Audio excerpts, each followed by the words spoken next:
The UK's Prime Minister David Cameron is going to address Parliament within the hour. Let's cross over to Anita McNaught in Tripoli. Let's start first, Anita, with what's expected of David Cameron, basically collusion between Western intelligence and Libya intelligence. What's the take over there? Well, David Cameron has to explain the context and the reasoning behind the documents that have been unearthed by human rights activists, Human Rights Watch in particular, in the various offices of the intelligence ministries in Tripoli, as people have been able to access these files. Of course, they implicate very directly MI6 and the CIA in the process of rendition of suspects suspected of Islamic activity, Islamic extremism, people that the United Kingdom security services and the American security services wished to question further, but have deemed more pragmatic to hand over to Libya, where it was almost certain that they were tortured, which is of course against British law. So these documents have now directly implicated the British security services in this. Of course, this predates Mr. Cameron's time, but these things tend to have a long life. The former Foreign Secretary Jack Straw, under the Tony Blair government, has said he was unaware of it, but then foreign ministers didn't always know what the intelligence ministry personnel were doing, which seems a bit of a cop-out. It certainly indicates what some would see as a moral vacuum at the heart of British politics.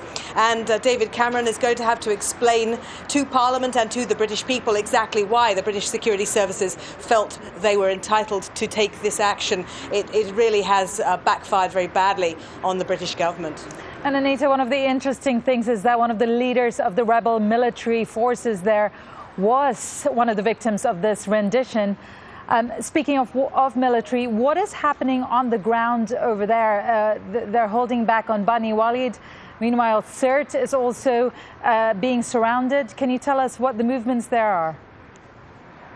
Well, Sirte has an unexpired deadline pending. They've decided to take a back seat on Sirte while the issue of BANI WALID is slowly unknotted.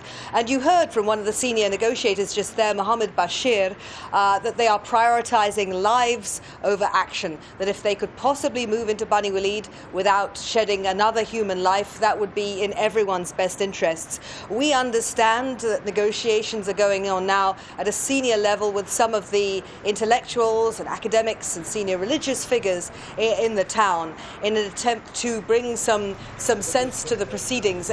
In effect, perhaps the town may indeed be split between those who have no quarrel with the rebels, those who wish to see no fight with the rebels, and this small nucleus of Gaddafi supporters backing up, protecting God knows whom. The rumours are that MOUSSA IBRAHIM, the government spokesman, was there, may still be there, that Saadi Gaddafi has himself said that he's in BANI WALID, somewhere on the outskirts of it. He said that yesterday.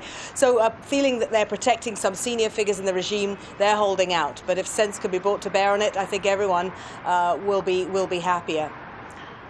Anita McNaught bringing us up to date with the situation in Libya. Thank you very much.